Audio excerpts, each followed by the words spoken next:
So, good afternoon, everybody. A cross-board think tank formed by Neelam, Naik, TK Nuke, and Ankur Chopra. We are now going to start our exploration of Vestal, a beacon of innovation and technological powers in the global marketplace. Since its inception, 1984, and integration into the Zolu Group 10 years after, Vestal has grown into a conglomerate of 25 distinct entities, with 15 operating internationally, each specializing in different sectors such as consumer electronics, domestic appliance, and cutting-edge technologies, including Internet of Things applications and electric vehicle charging stations. Known affectionately as Vestal City, the industrial complex in Manisa covers 1.3 million square meters, making it the most expensive industrial site in Europe. This facility is not just a production hub, it's a testament to Vestal's journey of transformation and innovation. Vestal's commitment to innovation is evidenced by its substantial contributions to European patents, leading all Turkish companies in 2023. This demonstrates their proactive approach in driving forward technological advancement and securing the intellectual property on a global stage. Let's talk a little bit about Turkey. So transitioning to the company to its geopolitical context, Turkey's strategic role is extremely important to the success of Vestal. Positioned at the crossroads of West Asia and Southeast Europe and bordered by the Mediterranean Sea to the south, Turkey is not just a country, but a significant gateway that bridges diverse cultures and economies. With the world's 17th largest economy, Turkey benefits from a well-educated workforce and competitive labor costs, making it an attractive hub for quality, production, and export. Also a member of the G20 and OECD and an active participant in the Euro-Mediterranean Partnership, Turkey leverages its unique position to enhance its economic stature and influence in global commerce. This strategic geographic and economic positioning is instrumental for companies like Vestal as they navigate and thrive to the competitive global market. Now, Ankur will talk about innovation. Sorry.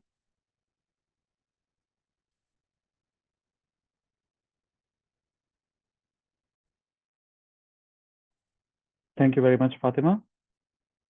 As Vestal has consolidated its position in its key markets, which would include Turkey, Middle East, and Europe, they've also started expanding internationally. And post-pandemic, there's been a normalization, but at the same time, there's been increase in inflationary pressures, uncertainties created by military conflicts in Europe and Middle East, leading to higher interest rate atmosphere and consequently reducing demand, customer confidence, and purchasing power in their key markets.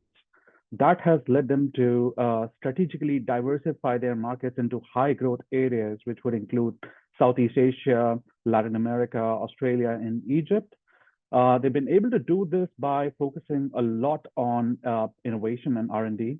Under their Smart Life 2030 strategy, they have embraced e-mobility, high-end TV products, digital efforts, technologies using AR and VR, and basically forging strategic partnerships across the board, securing distribution agreements in over 160 countries, licensing agreements, and collaborating with other industries, for example, kitchen manufacturers, to enhance its presence in built-in sectors. There's been also a lot of challenges in internationalization, which include gaps and shifts in supply chain, production, transportation. There's been a bigger debate about outsourcing and nearshoring, onshoring. There's been an imbalance in the industry between inventory and demand. Most manufacturers are carrying a higher inventory, leading to higher capital costs. And the current volatility in the currency markets is also a big challenge. However, they are strategically positioned to succeed with their efforts by diversifying their markets. And with that, I would hand it over to TK to continue this forward. Thank you. And I think, Fatima touched on this just a little bit. Vestal, in terms of the products that they really do produce and supply to the markets, is within the consumer electronics sector, as well as providing household appliances as well. Globally, these are very large value chains. We're looking at a market of about $720 billion for household appliances alone. And then if you zoom into consumer electronics segment, you're looking at a global market of 97.3 billion. It's an exporter out of Turkey. Of course, they're very close to Europe, and as such, they've become number five, sorry, in terms of top five supplier of household appliances to the European market, and the number three exporter out of Turkey as well as a brand. On the consumer electronics side, it's the number one, it's the leading TV manufacturer of Turkey as well, and is a top three player in the supply of TV LCD screens to the European market. Not just to say that, as it continues and marches along in its success, it competes against major players and household names that operate in a similar space. So when I think about Whirlpool, Samsung and Air in the household appliances side, and Sony and Samsung on the consumer electronics side as well. We're going to also take a look at quickly the financial performance of Vestal on the next slide. What's particularly interesting about Vestal is they continue to grow at a constant rate, even throughout the COVID pandemic lockdown situation. As you can see in the 2019 that they made about $3 billion in terms of revenue, and they grew to just over that in 2020, but did not pause there and such. They still maintain growth and revenues that are still above pre-pandemic levels. It is not surprising to see that, given that, of course, during COVID lockdowns, one can assume that they had to consumers were looking at potentially buying more TV LCD screens for the success in the streaming services that we've seen globally. So one could maybe make an assumption around the reasons why they continue to experience growth even through such a economic shock and continue to be a success factor. We did take a closer look at their financials and noticed that, despite their growth in revenue, they're facing increased margin pressure because of the increase in labor costs and input costs as well that they have while manufacturing in Turkey. Economically, obviously, Turkey has had its fair share of challenges as an emerging market in terms of labor cost inflation, interest rates, and sourcing raw materials. So that has put some pressure on the cost side for Vestal. I want to hand it over to Neelam as well, just to continue the presentation. Thank you. Thank you, TK. As Ankur already touched on the footprint of Vestal in a international market. So Vestal is a technological titan and a global powerhouse and counts as a leading brand in Turkey. And Vestal, together with the subsidiaries, has a significant share in the European market of a consumer electronics and home appliances. Vestal International differentiates itself through the extensive range of a product. Vestal approach to product diversification, incorporating both line and the brand extension strategy, create a strong positioning for them in emerging markets. In terms of product strategy, Vestal masterfully combines line and brand extension to diversify its offering and penetrate in a new market. Line extension within a core domain, such as advanced TVs and smart home device models, enhance the Vestal portfolio in terms of the product, different type of products and the brands, as well as brand extension in a new and growing segment, automotive. Like they are also coming over there. So like they are having the EV charging stations, leverage the Vestal's strong brand equity to venture into the emerging market too. Define Vestal, so that all those things define Vestal is a forward-thinking and eco-conscious technological company, even though the Argelic, their competitor, has the highest score in the Dow Jones Sustainability Index, but Vestal is also not behind. Vestal International is also the top brand in a global TV manufacturing and many other segments. Vestal brand positioning is based on their innovation, sustainability, and customer segment. Their achievements are countless, and that makes them leader in a technology. Vestal approach in both product diversification and incorporating both product line and different brand extensions, strategies, and customer engagement makes their growth and leadership in emerging market significant. With that one, I will hand over to Ankur to go over to the next slide. Thank you, Neelam. So for customer focus and product quality, Vestal is guided by their vision for smarter living for everybody. And basically, to improve their customer experience at stores at local level, they've launched Vestal Express stores, which features digital displays, applications, and a lot of technology, which makes the shopping experience very unique and convenient for customers. This is also complemented by fast delivery and installation services, helping them select the products that fit in their homes and in their lives. Under the See at Home project, they employ AR technology, enabling customers to basically visualize the products even before they arrive in their houses, making them take quicker decisions, smarter decisions. They employ a combination of virtual and field service to resolve any kind of customer issues. The customer satisfaction scores for Vestal have been consistently high. They monitor this through digital channels as well as regular telephonic surveys. In 2022, customer satisfaction scores were 89, loyalty scores were 89, and after-sales satisfaction scores were a high 90. Their goal is to improve, consistently improve performance scores and, keeping them upwards of 90 while keeping the loyalty between 90 and 100. A lot of their priorities in product safety and quality are matching with their vision on customer focus. They have a very well-established and documented quality management system, which is implemented in accordance with international standards. They do continuous monitoring and evaluation of, internal reports, statistics, audits, corrective actions, which are required as part of their quality assurance process. All in all, key is to keep the customer happy, keep the customers in focus by high quality products as well as high quality after service. With that, I would lead this back to Neelam to continue. Thank you, Ankur. Just wanted to share one thing over the customer-centric thing. Vestal has got in 2021, Customer Service Awards from the Turkey and from the Istanbul in marketing analysis. So that's their great achievement on that. Thank you, Ankur, for putting all those things. However, in this current market, in this current global thing, everybody is talking about global warming, save the environment, the green energies, which is the biggest agenda of entire world. I think many countries is coming forward to save the world or take the step forward.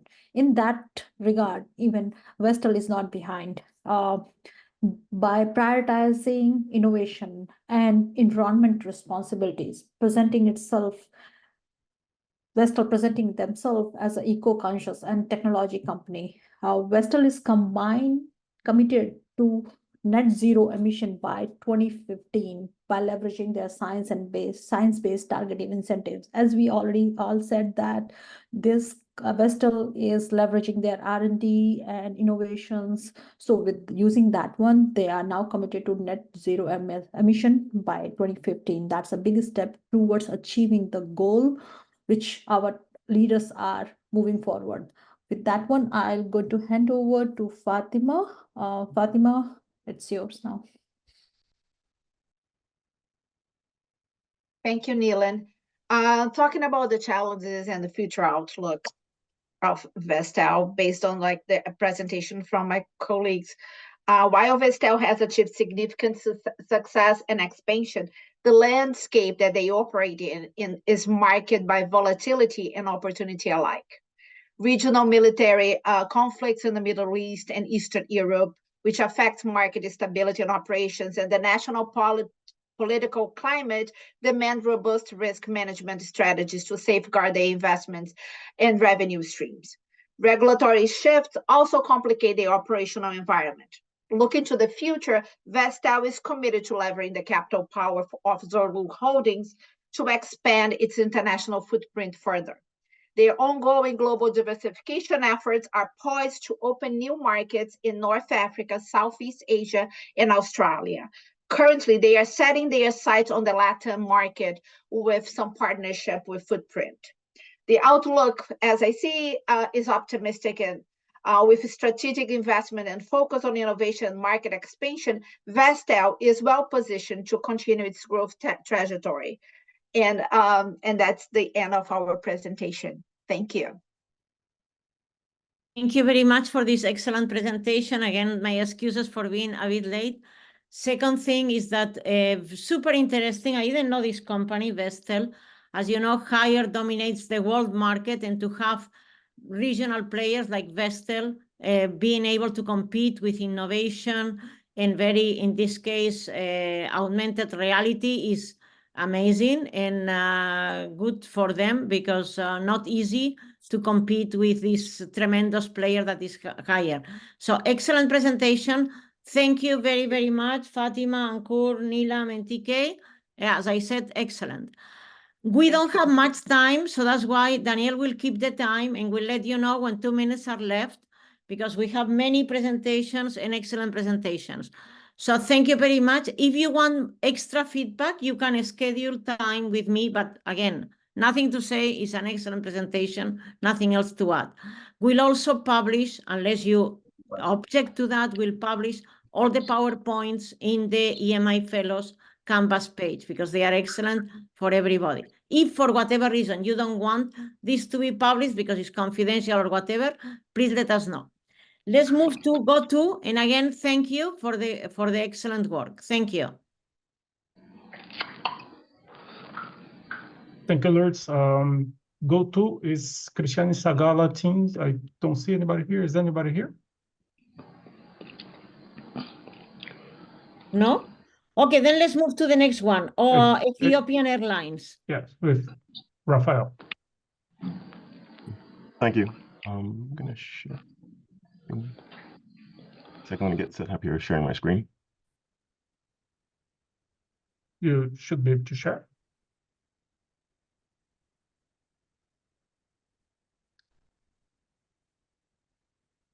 Can we see that all right?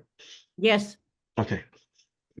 So over the course of this case study, we analyzed the strategies and the factors that contributed to Ethiopian Airlines' success as a multinational company operating in a challenging environment.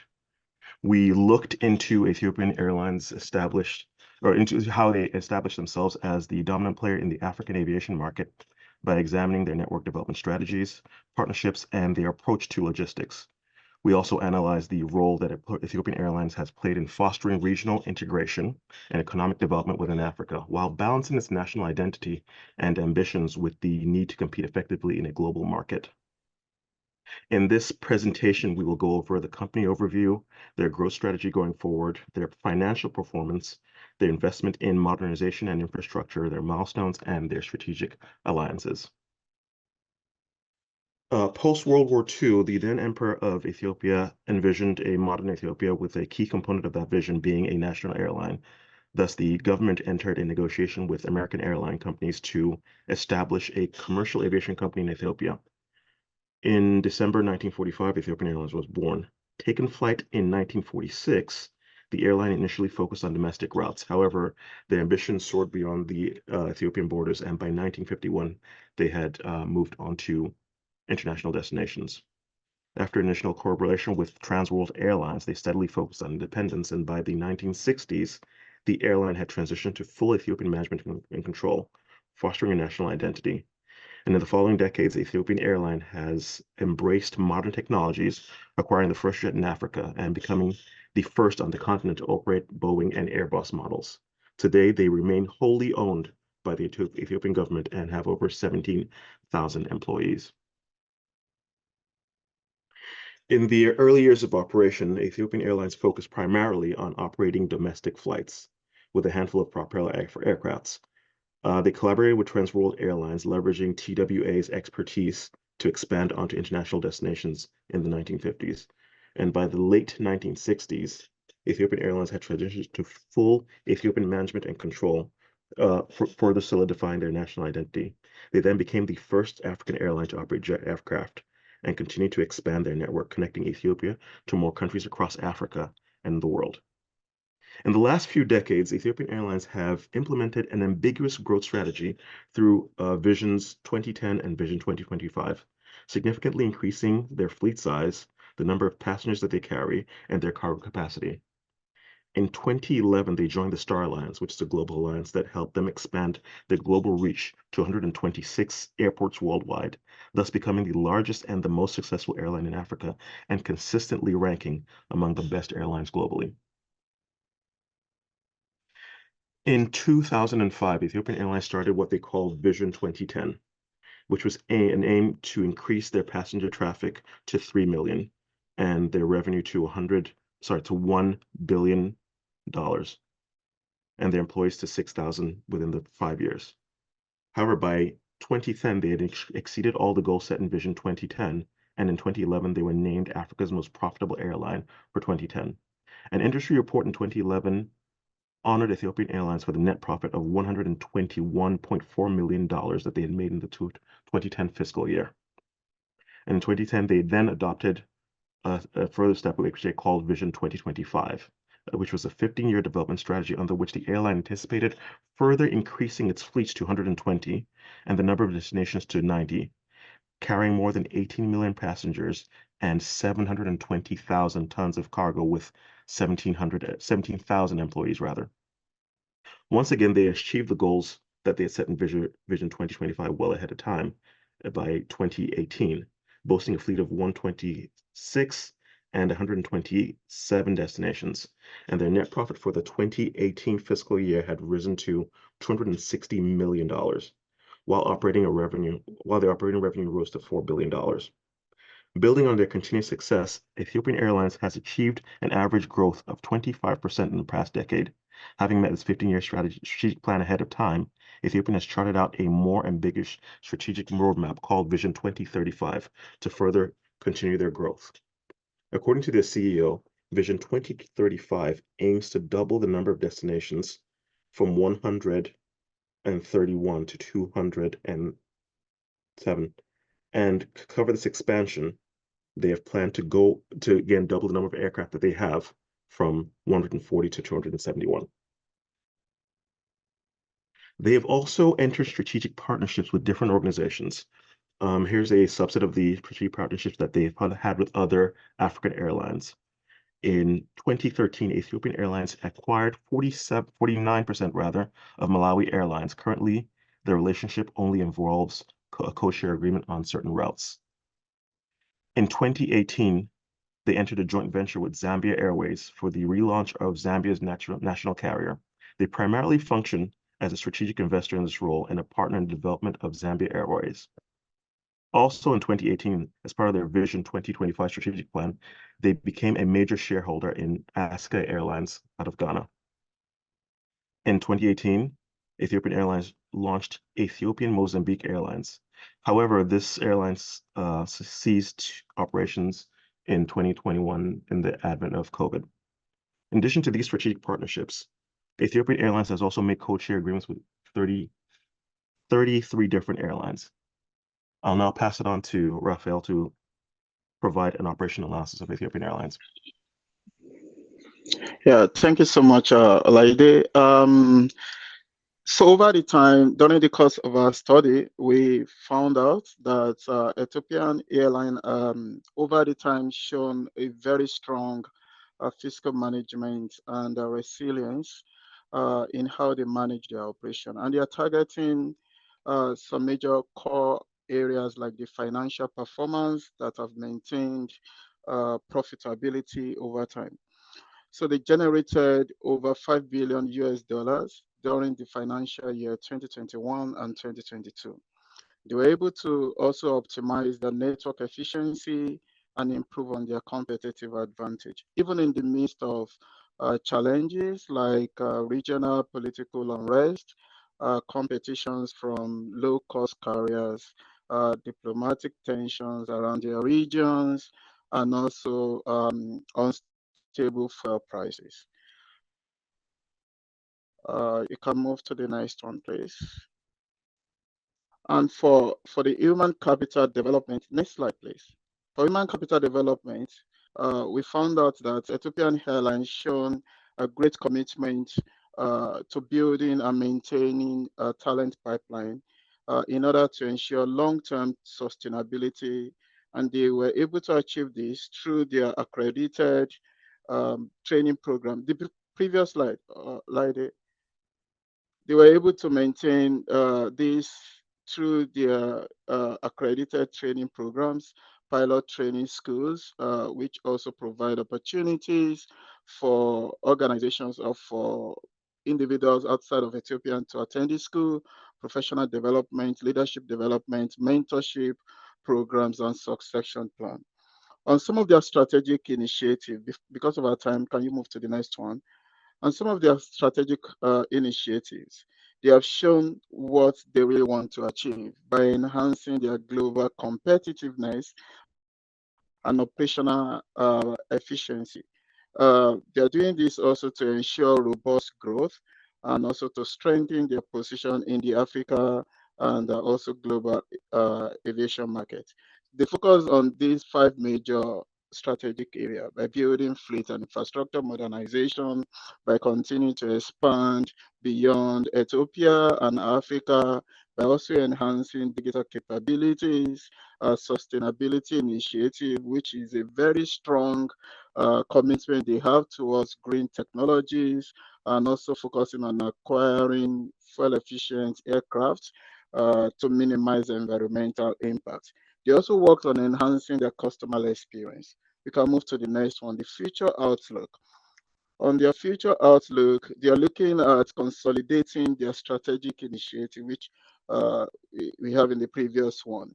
They want to proactively navigate future challenges while also leveraging growth opportunities and innovations, through which they aim to solidify their position as a leader in the African aviation market. And if we move on to the last slide, where we have conclusion and recommendation. So we realized that Ethiopian Airlines identified 3 major point areas that they focused on. They focused on operational efficiency, they focused on financial health, they also focused on innovation, which they are leading in Africa. And this is also helping them to maintain the strong market leadership.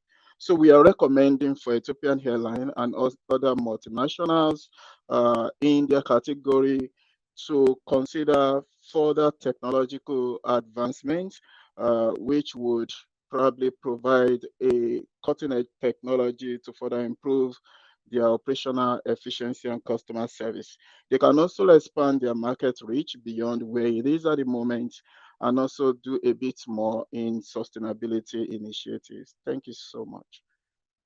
Thank you for an excellent presentation. Again, a very interesting company, Ethiopian Airlines, as you very rightly say, wants to foster regional integration.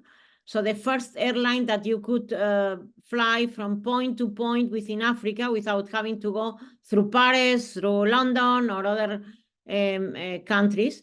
Also, I think they managed very well the Boeing accident, because they immediately decided this is not Ethiopian Airlines, it's a problem of Boeing. And in fact, that started the problems with Boeing. So I think they are very technologically advanced. They have grown as Ethiopia grew till the civil war with Tigray, unfortunately. But as you are very rightly saying, the company continued to prosper even within this very terrible situation in Ethiopia of civil war. So very important for the continent. We hope that continues to thrive, and very interesting to see a company, a national company, a national airline becoming a regional player and a multinational in an airline that you trust and you admire in many ways. So thank you very much, Olaide and Raphael. And let's go on to Tech Mahindra.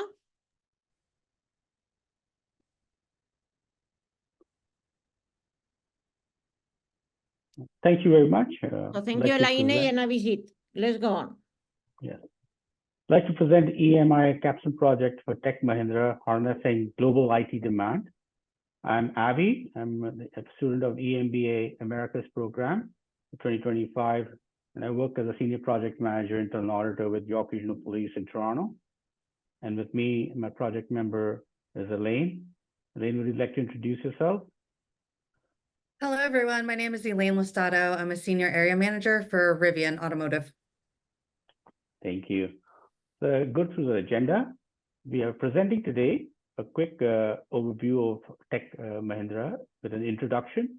We go on to some ownership details, history, vision and values, purpose, strategy, international presence, their hybrid organization structure, the alliances, competitors, and a quick conclusion. Next, let's go to the introduction. So Tech Mahindra is a rising multinational headquartered in India. It started with the information technology services, solutions, and business process outsourcing. They have infrastructure and cloud services, including Flex Digital Workplace, Enterprise Network, Data Center, and Enterprise Security Services, Network Services, Integrated Engineering Solutions, supporting various systems like SAP and data analytics solutions. Their market capitalization has reached $15.38 billion, and their total revenue global is more than $6.4 billion, and they have more than 100,000 employees globally. Next slide, please.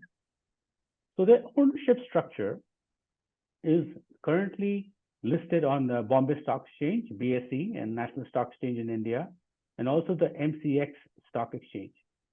It's controlled by the Mahindra Group of India.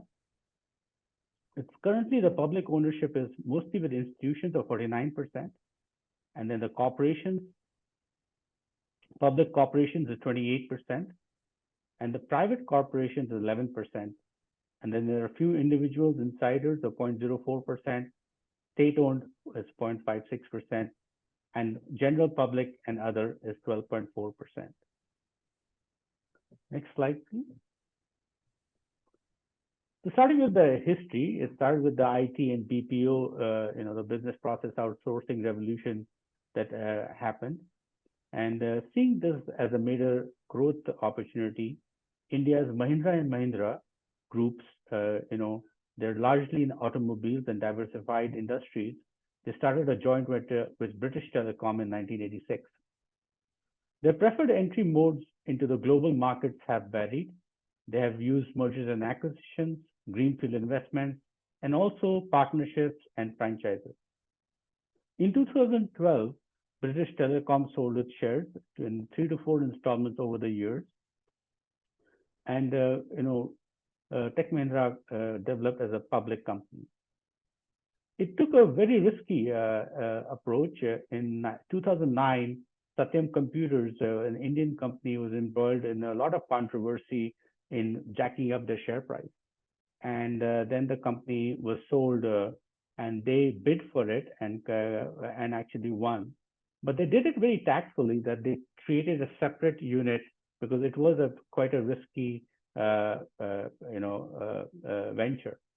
And then later on in 2012, they merged both the entities together after all the problems were solved. And now the turnover in 2012 reached 2.7 billion. They have had several global acquisitions from 2014, including Lightbridge Communications, SoftGen Holdings, which is a Swiss company, Bond Group, which is in the US, Target Group. And in 2017, they had a joint venture, and they created Tech Mahindra Arabia Limited and various other partnerships, and that has allowed them to grow rapidly. Their vision and values, continue to rise in an agile, customer-centric, and purpose-led company, delivering best-in-class technology-led business solutions for their stakeholders. That's their vision. And the Tech Mahindra believes in many companies' one purpose. So they have tried to, integrate companies with and move forward very well. A federation of companies bound by one purpose, and that is to rise. and inspired by their spirit, legacy, and values. But the Mahindra Group has got a very good brand name in India, and they have led in a large of Jeeps and automobiles, and the employees love the company and even the customers. So they have been able to build on that and create this amazing technology company. The goal is always to, positively impact their partners, stakeholders, communities, and at the world stage. And it was also recognized as the only Indian company with a double A score. And the recognition from CDP reaffirms Tech Mahindra's ambitious sustainability goals, including carbon neutral by 2030, net zero emissions by 2035, and the significant efforts in renewable energy sourcing and water conversion initiatives. Next slide. The purpose is to drive positive change in life of communities. They believe only when they are enable others to rise, they will rise. So together, #together we rise. The brand pillars, Mahindra creates positive change for the world. So they rise for more equal world, rise to be future ready, and rise to create value. Note that they, very boldly say, building a community of fans. And it's not just about to climb to the top, but it's also about the lives that you have to better on your way up. And in their aim to transform lives, they extend their arms to empower the girl child, protect the environment, employ the underprivileged, and celebrate life through art and culture. At Mahindra, they believe in growing together. So amazing company, and they're building it with a strong foundation. Next slide, please. So this strategy is also very interesting. They're rising to the call for more equitable and more responsible future. And they're bold, placing bolder bets and future ready and being more customer centric, with strong stakeholder relationships and informed market perspective. They're focused on digital transformation. They have their approach strategy called NXT.now, and that's their also trademark. And they're focusing on connectivity, experience, and cloud engineering and sustainability. And they've moved from run, change, grow to more build and run. So the Tech Mahindra and IBM have also established a great partnership. So focusing further on a strategy, I'm getting a little bit more into details, but they're looking at connectivity and experience and cloud and engineering and sustainability as some major pillars. And then they've got various strategic initiatives under each pillar. And to name a few, like simplify and build next gen NOx, and then legacy shutdowns and strengthen IT and back office, more making it more secure. At the same time of modernizing it and then monetizing it. Then again, in experience, they're looking at big wins, and then they want to be the most awarded, and they want to invest in digital transformation. They also, have a lot of investment in R&D and looking at, not just being the outsourcing or offshoring location, but also coming up with, initiatives and good products. And then again, the great, engineering that they already have, mechanical engineering powerhouse at the Mahindra automobiles, but they're also building this IT powerhouse with technology and then sustainability. So next slide, please. I'd like to pass on to Elaine to start off with the next slide. Thank you. So this company has significant international presence, with 50% of its revenues coming from the Americas, 25% from Europe, and the remainder from other parts of the world, which totals $6.485 billion annually. The organizational structure is hybrid, segmented by geographic regions and industry sectors, with special units for strategic clients and industries across the Americas, EMEA, and Asia Pacific regions, each tailored to address specific market needs and opportunities. Tech Mahindra maintains a strong alliance network with leading technology firms and innovative startups, including partnerships with AWS, Google Cloud, Microsoft, Oracle, and SAP, enhancing its service offerings across various technological domains. The competitive landscape includes other major IT firms such as Wipro, Infosys, and Tata Consultancy Services. Tech Mahindra stands competitive with a market capitalization of $13.533 billion and an annual revenue of $6.425 billion. In conclusion, Tech Mahindra leverages the extensive resources of Mahindra Group to foster innovation, making it a distinctive and watchworthy multinational from India, heavily invested in research and development to maintain its competitive edge. And these are some articles that we found of Tech Mahindra in the news. So thank you for everyone for your time and attention, emphasizing our commitment to ongoing innovation and global community engagement. Thank you very much, and we continue having diversity of sectors and countries. We had Ethiopia, now India, before Turkey. That's very, very rich. The experience becomes very rich. And not only you represent India, but you represent a very important sector in India, that is business process, BPO, business process outsourcing. As you very rightly saw, TCS, Tata Consultancy Services, is the leader by far. But then you have many, Infosys, Tech Mahindra, Wipro, and others doing very well. Okay, so what has happened is that in many cases, some are independent, like Infosys, are standalone, but quite a few, TCS or Tech Mahindra, are part of a huge conglomerate. And what has happened is that these ones, Tech Mahindra or TCS, represent like as much as half the profits of the whole group, which is interesting.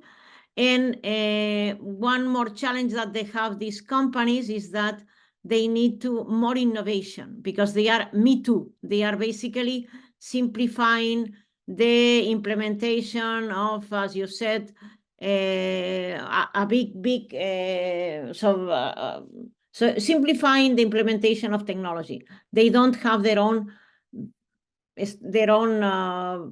big success in a software development. They don't have it yet. So they need to invest more in innovation. So thank you very much. Excellent presentation, Elaine and Abhi. And we move on to Wowzi. I think it was Angie, if I remember correctly. Yeah. Okay, so thank you. Please go on.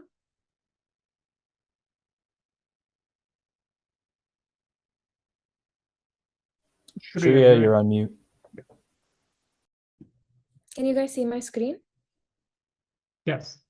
Okay. Thank you, Sriya. Okay. Hi, everyone. I'm Sriya. I'm at the program in Cornell Tech, and along with my teammate Angie, we're here to present a EMI Capstone study about Wowzi, Expanding Horizons, Wowzi Strategic Evolution, and the Democratization in Influencer Marketing in the Global Arena. So our agenda for today is simple. We're going to talk about these 5 important topics that we've utilized in our capstone study. The first one is executive summary. So as you all know, Africa's youth unemployment rate remains a critical challenge as traditional job markets fail to meet the expectations and the demands of the increasing number of youth job seekers. The gig economy, characterized by temporary, flexible employment, has emerged as a promising solution, and Wowzi is a leader in this space. They utilize digital platforms to pioneer roles in the influencer marketing industry, contributing to job creation and reshaping the economic development and employment landscape. So our research objectives for this were also quite simple. We decided to divide it into a 3-part solution sort of a situation where we're conducting a comprehensive analysis of Wowzi, the strategic initiatives, core values, organizational features, and all that. And then also dwell into Wowzi's journey towards internationalization, how they are dealing with the challenges and achievements of global expansion, and then review the challenges that come along with internationalization and draw lessons from it for success. Moving on to the company overview. So Wowzi was a company that was established in 2019 in Kenya with a mission to create 1 million jobs by 2023. The core business model is a 2-sided marketplace platform that connects global brands with the diverse community of African creators, unleashing the power of creator social marketing. And the strategy is simple. They have a strategic plan that is focused on creating sustainable employment opportunities for youth across Africa through gig economy, specifically with the influencer marketing sector. For their core business activities, we've categorized them into 4 parts. The digital influencer platform, that is, it lets you connect with the social media influencer to run targeted marketing campaigns. Wowzi Analytics, which is an advanced analytics platform for the companies to gauge the ROI calculations. White glove service, end-to-end advertising management for large accounts. And Wowzi Academy, which is one of my favorite features, which offers comprehensive training programs to influencers through Wowzi Academy. And Wowzi, I would say, is very strategically positioned in this marketplace as they have developed a matching platform that focuses on automation and self-service capabilities, enhancing its scalability. Some of the benefits that Wowzi has gained in this sector is faster scaling. That is, Wowzi's self-service platforms enables quick expansion as brands and influencers independently access the platform on their own. And also lower operational costs because they allow own interactions. Wowzi significantly cuts on operational costs. The benefits that influencers gain by partnering with Wowzi are enhanced brand access. They gain access to larger companies which were once not available to them before. And benefits for enterprises. The accelerated campaigns is the biggest win that they have because entering markets like Africa, which where you're not really aware of what sort of influences are there, can be quite challenging for companies. And Wowzi makes this process easier and also enhance return on investment insights, of course. And moving on to the competitive landscape, Wowzi is not alone in this market space, but what they're doing is quite different from the others. They differentiate themselves in the influencer marketing landscape with their innovative approach of democratizing influencer marketing. Unlike companies like Twiya, Influencer Africa, others, which offer services that are AI-driven influencer matching and social commerce, Wowzi also enables any social media user to become an influencer. This strategy expands the influencer base beyond the traditional celebrities, making influencer marketing more accessible and ultimately making Wowzi reach their goal of creating 1 million jobs by 2023. Angie? Thank you, Sriya. So in terms of funding, Wowzi is still a private company and has largely been funded through investor capital. One of their biggest funders has been 4DX Ventures and Fusion by Diego, which are some of the well-known investor companies that are heavily focused on African startups. The main advantage that they get here is they have a lot of strategic support and partnerships, as most of the investors within these companies are very well aligned and have a lot of knowledge around technology. In the last recent funding, what we noticed was like, rather than getting equity funding, rather than getting debt funding, they were positioning themselves more strategically and focusing on equity funding with their investors so that they can be able to accelerate growth. What is notable here is that unlike other startups within the ecosystem, Wowzi has only secured $3.2 million over 4 rounds, but the impact has been significant, and it's a testament to how they're able to scale rapidly, but using low-cost strategies that Sriya has already talked about. Next slide, please. So as mentioned, Wowzi was founded in Kenya in 2019, and within just the last 5 years, it has expanded to over 23 African countries, as you can see highlighted in the charts on this page. The main goal here, the main takeaway here is that this is one of the fastest or rapidly spreading startups that we have seen on the continent, and it's mostly due to the fact that it's leveraging the platformatization of their product, making it more scalable and easy to access to a lot of people within their user base. Next slide, please. So expanding within Africa is challenging due to the diverse nature of the continent, and Wowzi was no different. We looked at some of the challenges that they faced while expanding, and a couple of the key highlights here include the language barrier. Given the linguistic diversity within the continent, it is very difficult to scale. And then there's also political and regulatory challenges, just given different political instabilities and diverse regulations, which make it difficult to adopt and be compliant. And then lastly, there's also limited access in different parts of Africa. So most of their operations are still very much targeted to the large metropolitan areas that have internet access. And finally, cultural barriers within the continent where people are still a little bit skeptic towards online income opportunities. Next slide, please. With that in mind, there are some of the things that Wowzi did very well that have helped them scale. One of the ones that I want to call out is the strategic market focus. They really focused on key hubs such as Kenya, Nigeria, and South Africa to set up operations and then use those local regional hubs to be able to grow and expand. And as you notice, those three countries that are the key major hubs are Anglophone countries. So also leveraging the language advantage, given that their code base is primarily in English right now. And then with that, they were able to spread to other parts. And then last but not least, they have an operational hybrid model, which means that they centralize most of their operations in central hubs, mostly Nairobi being the key hub, and then they deploy the rest of the stuff through online platforms, which makes it very easy to scale. Next slide. So we also wanted to look at what are the trends in this industry and what does this mean for Wowzi. The African online marketing industry is estimated to grow to about $85 billion by 2028. And the number of internet users in Africa is also expected to rise to about 760 million users by 2028. That's just within the next 4 years. So there's a lot of market to capitalize within this space. And with that, we'll talk through some of the strategies that Wowzi can adopt to make sure that they're well positioned. So one of the things that we want to talk about is the fact that we will see increased mobile penetration within the continent. And so by enhancing mobile optimization on their platform, they'll be able to capture a lot more people. And then also really doubling down on local content creation to ensure that the cultural aspect of the content is not lost, and hence empower more enterprises to use the local content creation to boost their brands.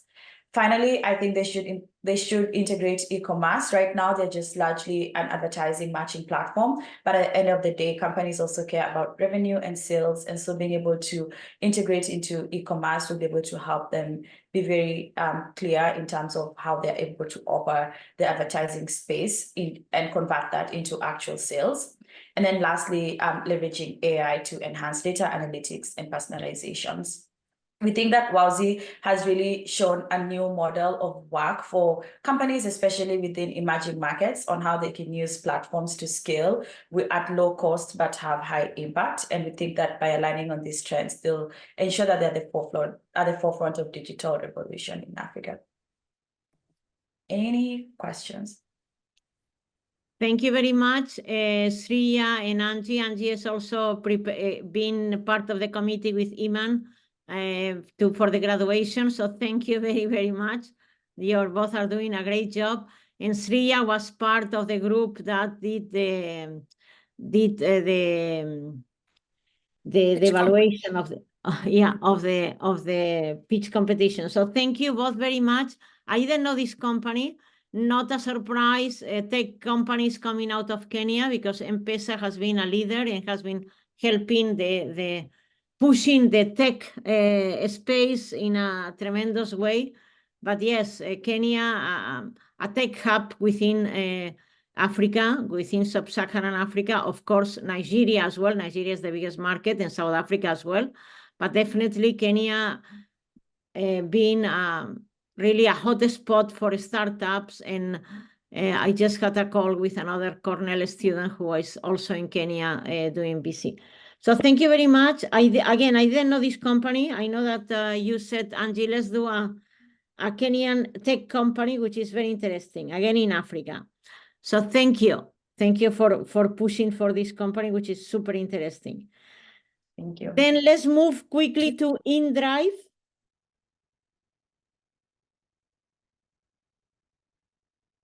Thank you. So I'm going to share my screen, and I'm here with Sawanee. So if this screen is open, Sawanee, maybe you can start. Just waiting for the presentation to load. Okay. Hello, everyone. I am Sawanee, and I will be presenting inDrive operations in Indonesia with Patrick. So a little bit about the company. inDrive is a multinational company that provides peer-to-peer online transportation and ride-hailing services. It originated in Russia, but has been operating in Indonesia since 2019. inDrive offers a key unique differentiated feature in contrast to its competitors, which is it provides the users the freedom to choose from a certain fare range. And additionally, it also enables the users to choose the driver that has accepted this fare range.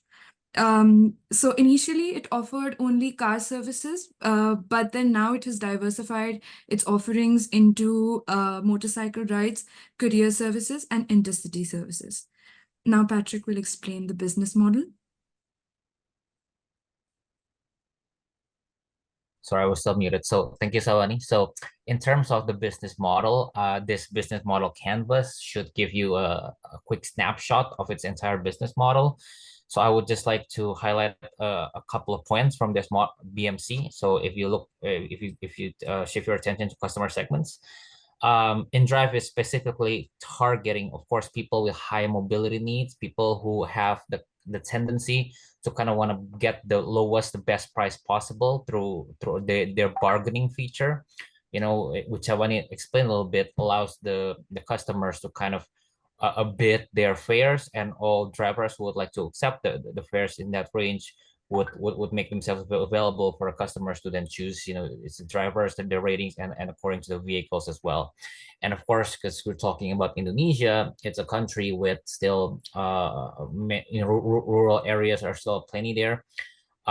Even areas without electricity, without internet and stuff like that. So inDrive, of course, would be targeting specifically people in the urban population with good roads and internet structure.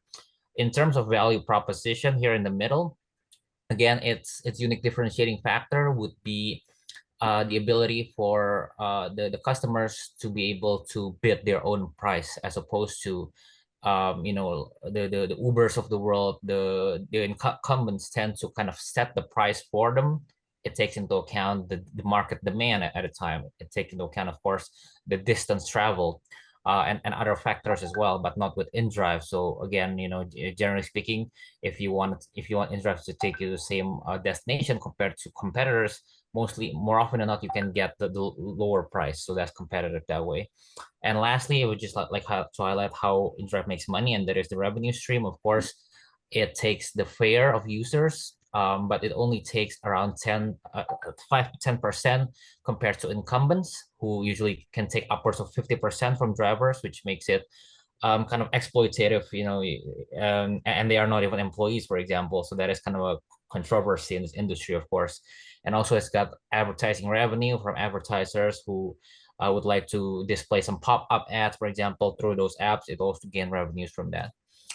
So this is just a quick snapshot of inDrive's global operations. It works in 42 countries. Again, like Sawanee said, it originated from Russia, but it's actually headquartered in California, and it operates in this many countries. But for this analysis, we're of course focusing on Indonesia, because we are interested to see about how this company emerging from an emerging market, Russia, going into another emerging economy, which is Indonesia, and how it kind of performs there.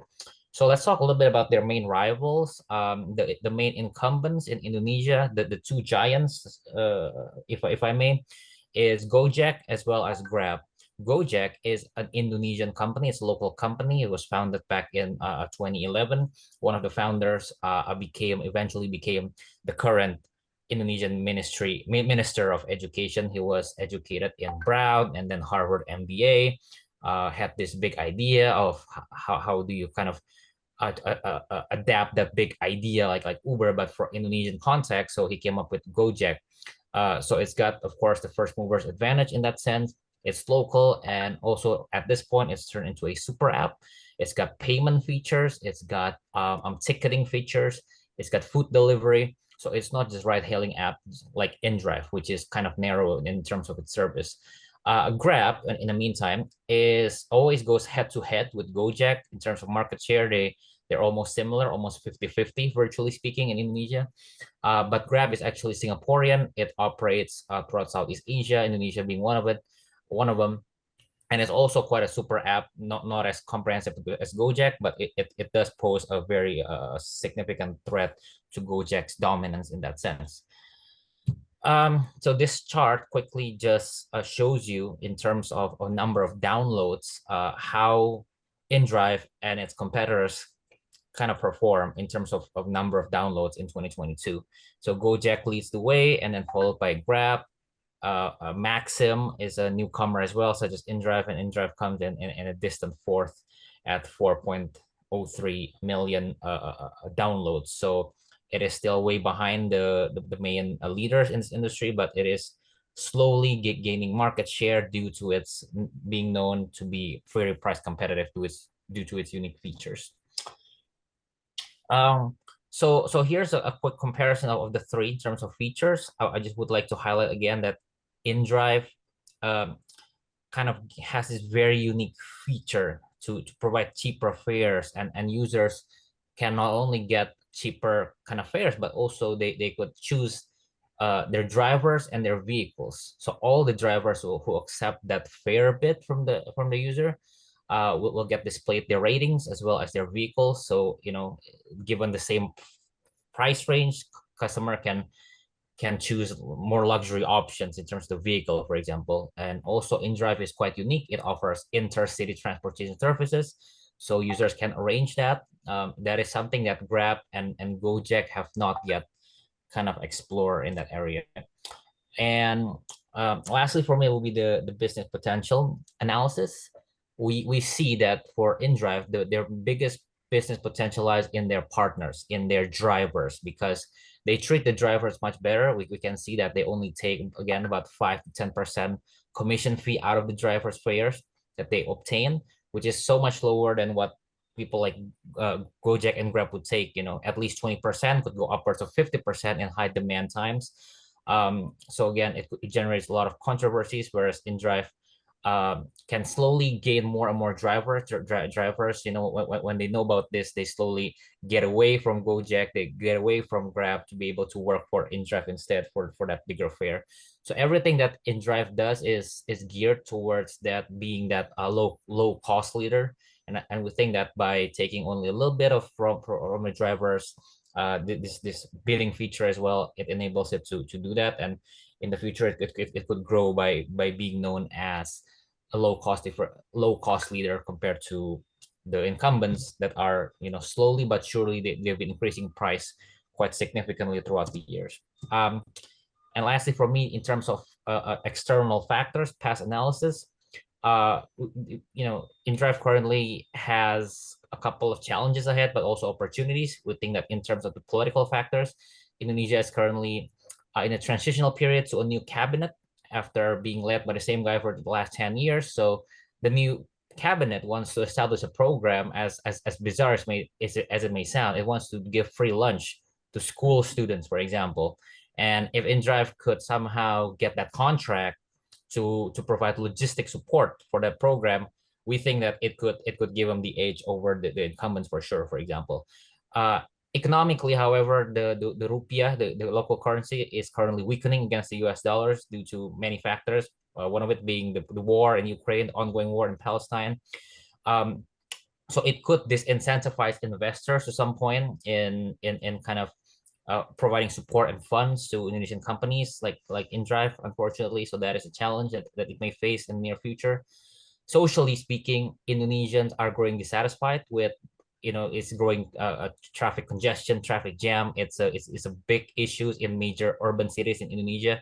So people might not want to drive in the future. They want to get away from that, and so they could rely on more transportation services like inDrive. So that is an opportunity. And lastly, technologically speaking, Indonesia is also currently growing. So if inDrive could somehow manage to leverage AI, for example, in making sure that the Indonesian users could get optimized user experience, it is also a thing that could provide inDrive with the edge over the market leaders at the moment. Lastly, for the problems and recommended strategies, I'm going to pass it back to Sawanee. Due to time constraints, I'll just go through the issues and threats quickly. The regulatory challenges, as Patrick mentioned, due to the transitory phase of the government, there might be impact on operations and profitability. There's intense competition with Grab and Gojek and local companies like Bluebird. Right now, although it doesn't have driver retention and satisfaction problems, inDrive may have them in the future. And in case of technology and infrastructure, inDrive needs to keep in mind that there is requirement for robust infrastructure and internet connectivity in some parts of Indonesia. Coming to recommendations. First is to offer competitive compensation packages and access to training programs for driver welfare and safety. Second, to leverage emotional connections through culturally relevant campaigns. One such campaign is Mudik campaign by Gojek, and to consider offering additional services such as food delivery, collaborate with government agencies and telecom providers to improve the infrastructure. Thank you, and this is the end of the presentation. Thank you very much, both of you, Patrick and Sawanee. Very interesting company again in a very crowded, because as you said very well, these both incumbents, Grab and Gojek, are very, very strong, and one is local and the other one is South. I think it's based in Singapore and expanding regionally tremendously. So yeah, but super interesting, and I didn't know that they were in 42 countries. I think that can be per se a challenge because they are everywhere, in Africa, everywhere. So it will be interesting to see how this very aggressive international expansion goes.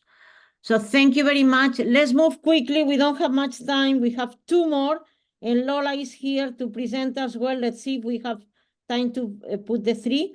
So semiconductors in Brazil and AI and machine learning. Please go ahead, Ying. Yes, Professor.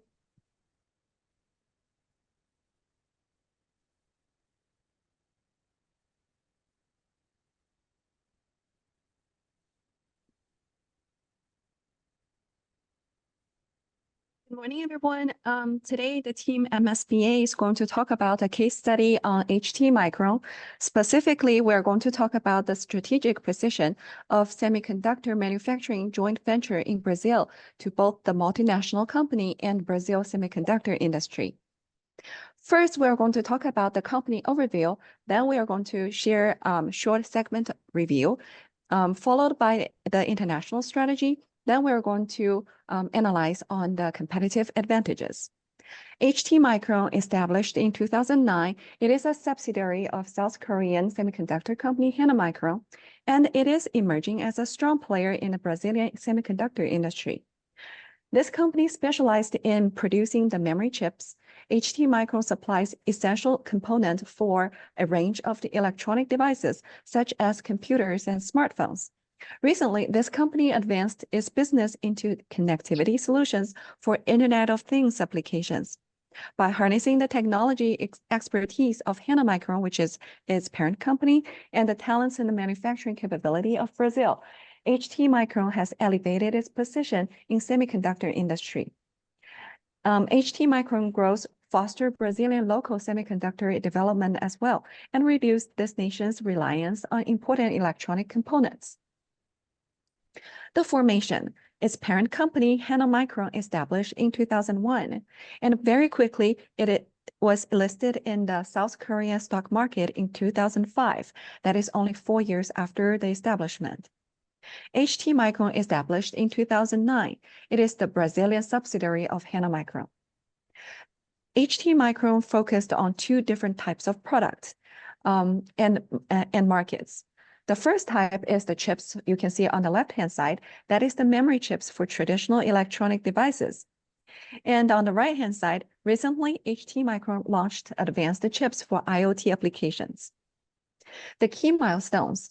The first key milestone is the 2015 joint venture with Innova Venture participations. And during that joint venture, this company raised $4.48 million. And then in 2021, it started collaboration with a French network operator, Sigfox. And as you can see on the left-hand side, the credit score after the collaboration tremendously increased, which helped the HT Micron secured a lending from Brazilian Development Bank in 2023 for $19 million. Its parent company, Hana Micron, has a global vision. What this company does is the full turnkey solution from bump to wafer test to package to final test and eventually assemble for the module. This is a company rooted in South Korea, and it has the manufacturing and the sales office in Vietnam. HT Micron, established in Brazil in 2009, expanded its global landscape into South America. Also, it is a strategic addition to this company to supply the only sales office in the United States. Now we're going to switch the gears to talk about the short segment analysis. As you can see on the right-hand side, this revenue chart, the blue curve is the annual revenue for this short segment from 2010 to 2023, with a projection until 2028.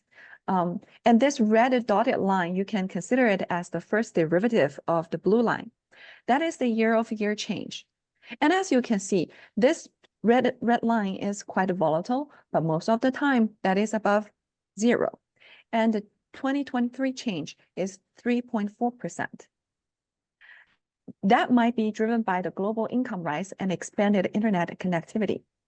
As well, the future revenue surge anticipated from advanced semiconductors for IoT system and autonomous vehicles. Overall, this industry profit margin is usually at 20%. However, our HT Micron is only at 4 to 5%, might due to its pricing strategy as a new company, as well as the expansions. The market dynamics. The fragmented industry nature prevents the domination by a single company. The giants in this industry, including such as Intel, Samsung, and TSMC. Each of them dominates a specific verticals in that area. Among those giants, the giants of the giants is the TSMC. It provides for major tech companies such as Apple, Tesla, NVIDIA, etc. Competitive advantage at the company level, including pricing, quality, reliability, and innovation. Barriers for new entrants, including high labor, startup cost, extensive patent laws, and market saturations. Before we talk about the Brazilian advantages, let's look at the right chart. The external drivers, including the GDP of the BRIC nations, the global internet usage, the global per capita income, the global number of mobile telephone subscriptions, and worldwide price of copper. And for Brazil, it ranked around 8th to 9th place in the global GDP. And in 2022, the growth is at 2.9%. It is the 7th most populous country in the world, 5th largest digital population worldwide, and it's the 14th largest producer of copper in 2022, with abundance of natural resources not yet explored. So now, Neil is going to talk about the international strategy. Thanks, Ying. I'll be going over HT Micron's parent company, Hana Micron, and their international strategy, particularly as it relates to emerging markets. Hana Micron's general approach to demand is to deploy a push strategy. A push strategy means that the firm tries to presuppose demand, entering a market where demand is still immaterial. This can assume more risks upfront to the business, so Hana Micron stabilizes this risk by combining it with the security of classical Korean management principles, which include collectivism and relationship loyalty by entering into partnerships with already established firms in the targeted area. This means that situations of this mold are somewhat unique, and so Hana Micron is very deliberate and patient about going into these ventures.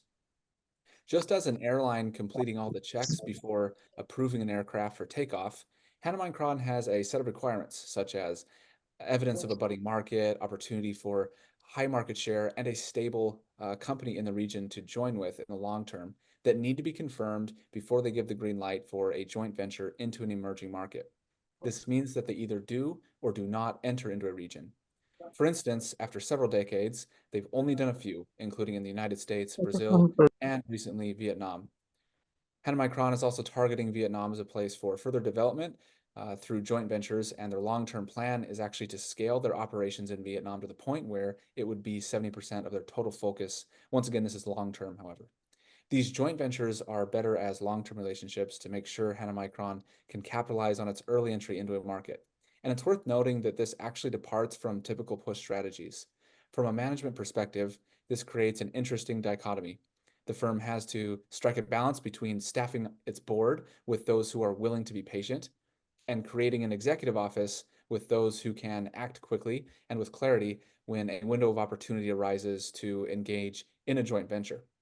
It's a unique strategy, but has served Hana Micron well. They were able to capitalize on their scaffolding in the United States as demand for USBs grew, and they've also become the primary semiconductor company in Brazil. Next, James will provide more color on how Hana Micron's strategy has played out in Brazil. So specifically with HT Micron, they've got a number of areas of advantage that they can tap into. Firstly, because they're under the Hana Micron umbrella, it's very easy for them to get equipment in and out of Brazil, limiting their issues with supply lines. They've also got, when they established in 2009, there was really nothing in Brazil as far as talent acquisition. So what they've done is they've really established themselves in those communities to build. So now they have great relationships, great pipelines. So they're able to foster a great work environment with homegrown talent, and they've got a number of accolades because of that. Then as far as the future goes, they're heavily invested in the Internet of Things. You can see that with their patent restructuring. They put in 26 patents in Brazil in 2023. 21 of those were Internet of Things. And they've shot up from being the 17th number of patents for computer registrations to 4th in 2023. So significant shift in their R&D. Then they're also able to benefit from essentially not paying sales tax on anything that goes into the development of semiconductors through PADIs, which is a tax break in Brazil. This puts them in a great position as far as being able to scale and partner with other companies in the semiconductor industry. I appreciate. Thank you very much. Yeah. Super interesting because you changed quite a bit from your presentation to now looking at a Korean semiconductors company entering Brazil, which is super interesting, and yeah, very interesting twist to the case. So thank you very, very much. That's super interesting. We move to Brazil now with a question that we don't have answer yet because we don't know what Brazil is going to do, if it's going to foster further semiconductors industry or not. They are working on it, but of course, this is very medium term and long term. So thank you very much, James, Neil, and Ying. We have MSBA, so Masters in Business Analytics, MS Health, Metro, Cornell Americas, Cornell Tech, so many students from different programs. Really happy. So without further ado, we have now Keegan, who is going to talk about AI. Of course, AI, we need AI. We did a webinar earlier today on AI and emerging markets, so super interesting and looking forward to your presentation.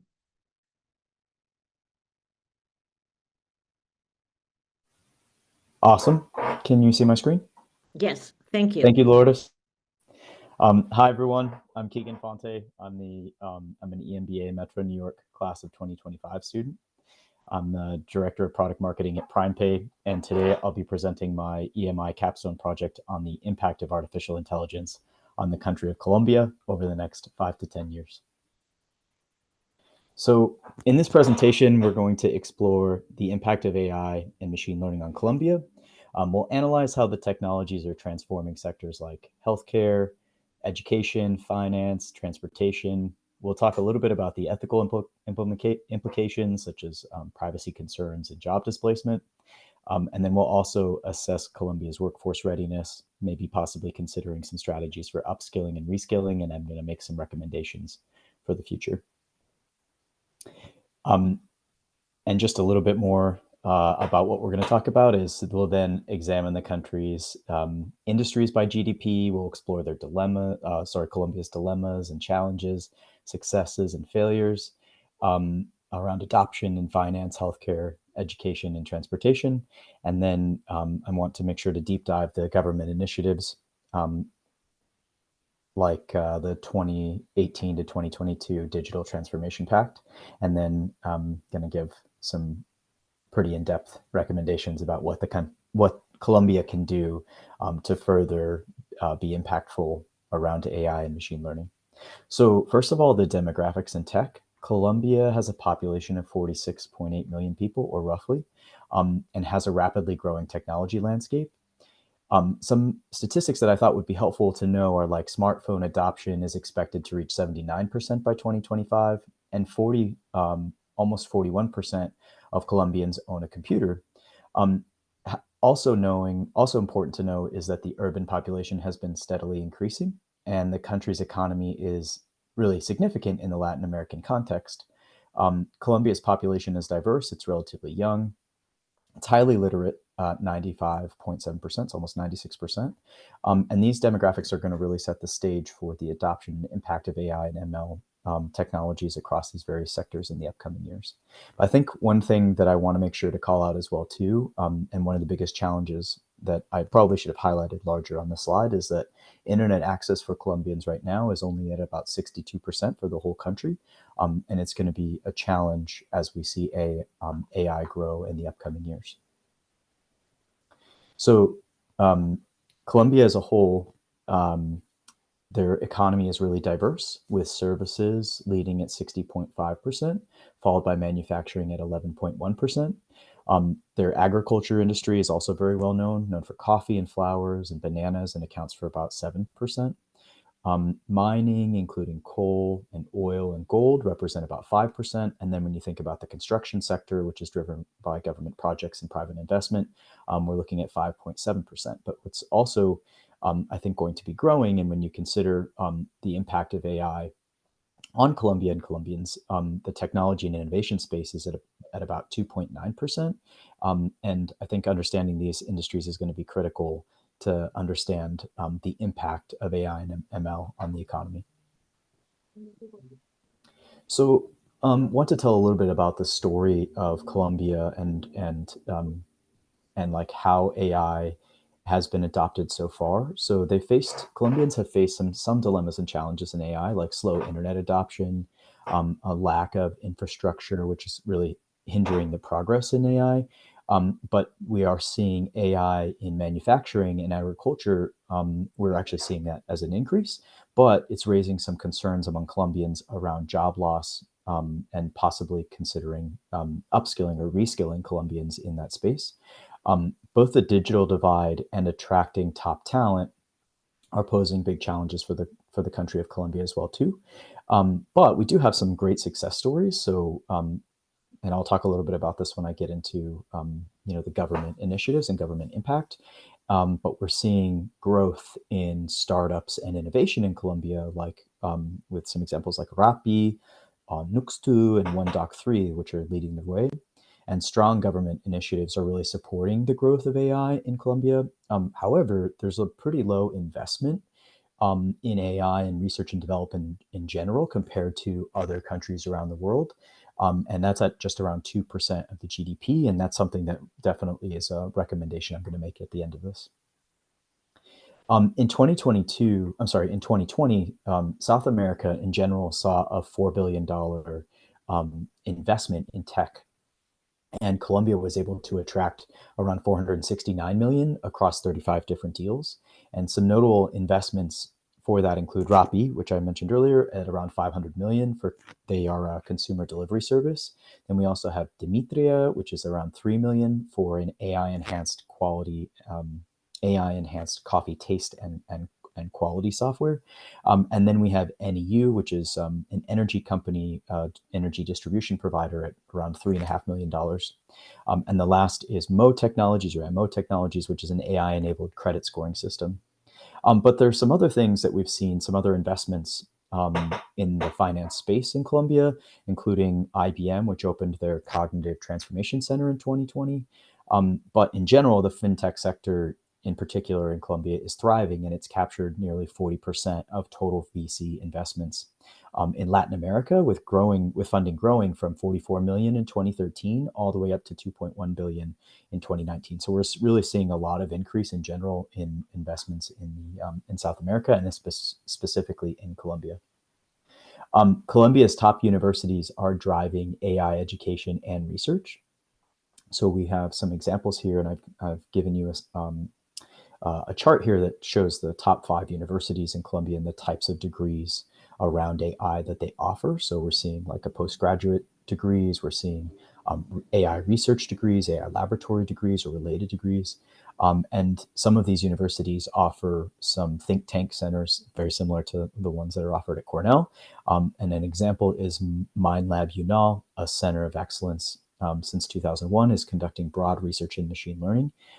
The Universidad Internacional de La Rioja, Colombia, offers a master's in AI, while the Universidad de Medellin leads AI research through its systems and telecommunications engineering group. The Centro de Innovación Tecnológico Industrial de Colombia, supported by FUNIBER and Caja Colombiana de Subsidio Familiar, to exponentially expand technological innovation in Colombian companies. And these institutions, along with Miencias, are key players in advancing AI knowledge and application in Colombia. And now I want to talk a little bit about the AI investment and some startups in healthcare industry. So AI investment in healthcare in general is booming, with global spending expected to reach like 36 billion by next year. And in Colombia in particular, AI health applications are projected to grow to about 38% of GDP by 2027, which is extremely high. And those are definitely some projections made by third-party companies. So got to take that with a little bit of a grain of salt. But AI and telemedicine solutions are helping addressing rising costs, improving access, and reducing staff burdens. However, success really does require infrastructure, more regulations, some financial incentives, and training for staff and patients. And data protection in particular is really crucial to minimize the risks and ensure transparent and unbiased algorithms. Startups like OneDoc3 are leading the way in Colombia, where 30% of the population lacks access to healthcare.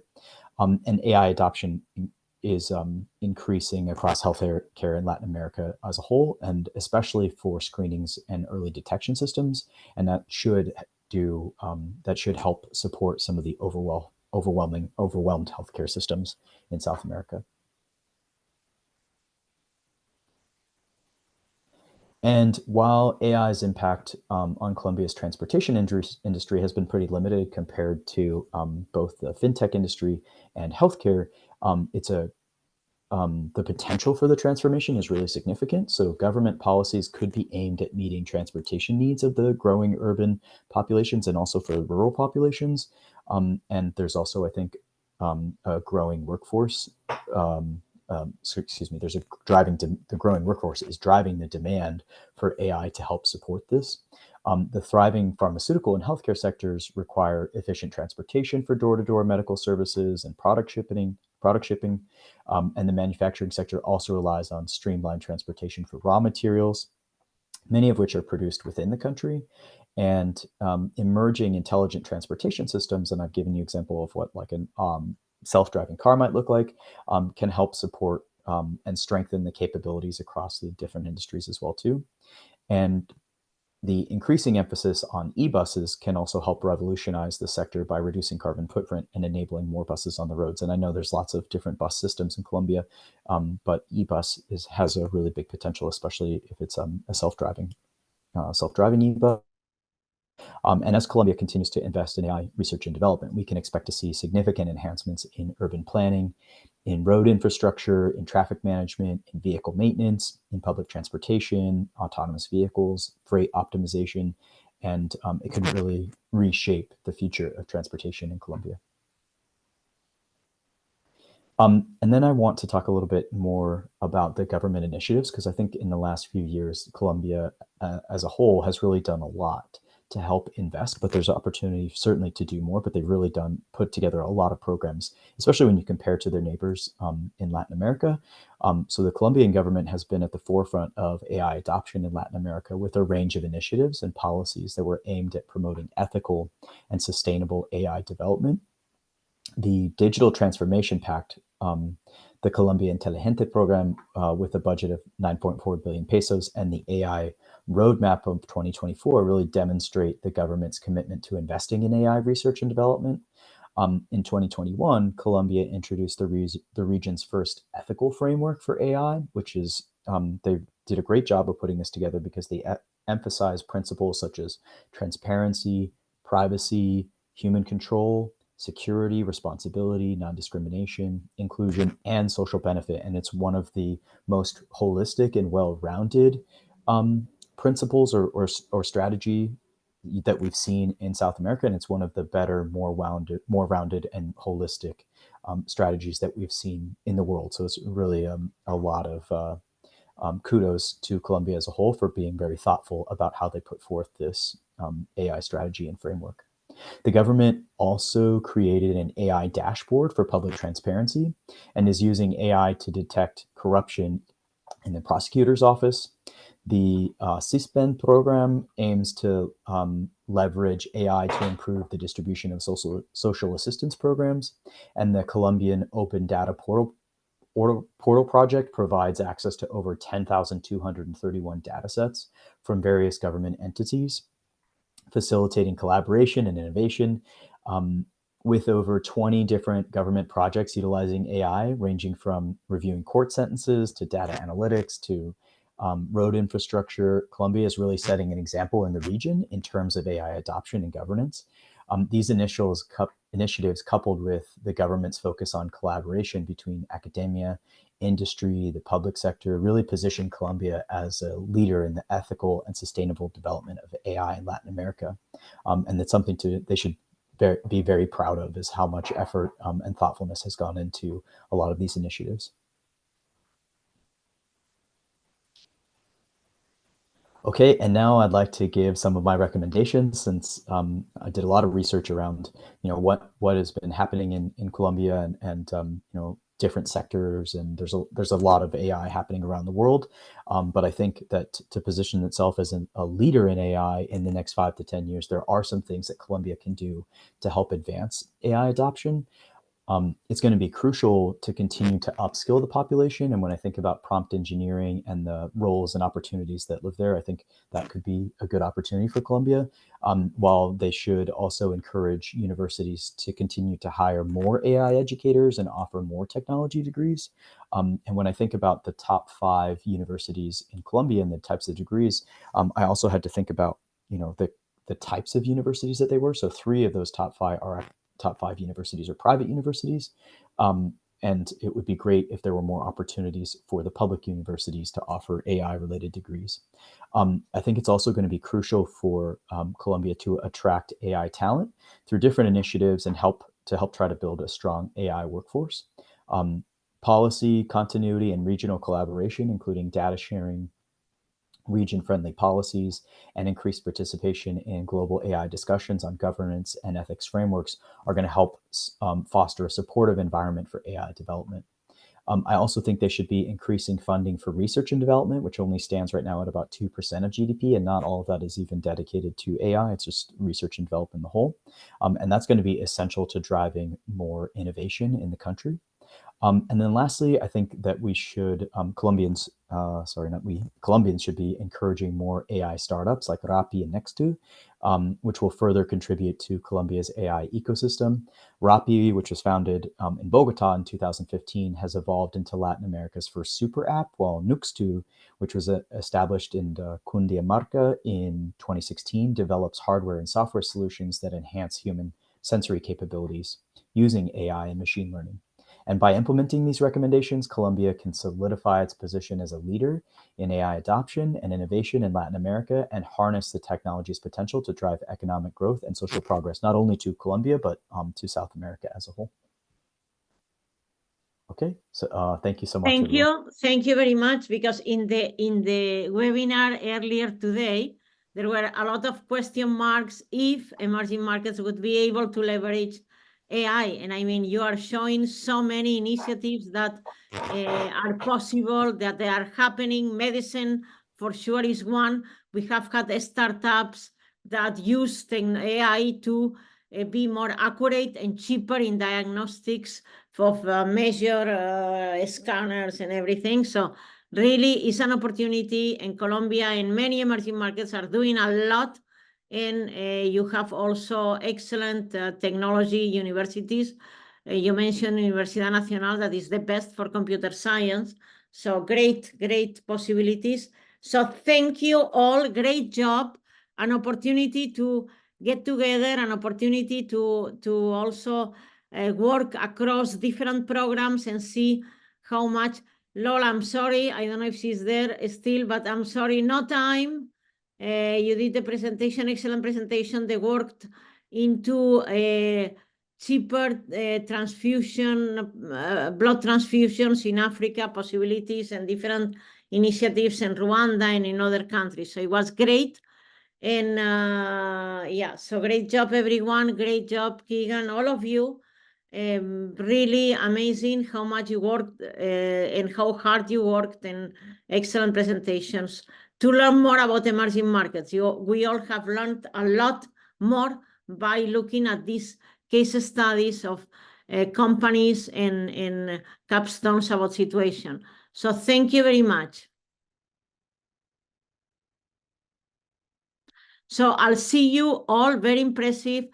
Please, those of you who have not shared the presentations, please do send them, or I'll check them in Canvas as well, and we'll publish them all in Canvas in a new module. We are planning to publish all the capstones, and we have not done that yet. We are behind, but hopefully we'll do it. So thank you very much, and looking forward to meeting you all in person in the graduation ceremony. Keegan had to miss the class because he was sick at that time. So I saw him in camera by Zoom, but not in person. So looking forward to meeting you in person, all of you, again, on Friday, May 24th, 2 p.m. at 3:01, and then back home to celebrate your achievements and to celebrate your graduation. So thank you. Thank you, Lord. Thank you, Lord. Thank you, Fatima. Thank you, TK, Neil, Olaide, Avi, all of you. Thank you, Angie. Ariaman is for the meeting. Okay, thank you.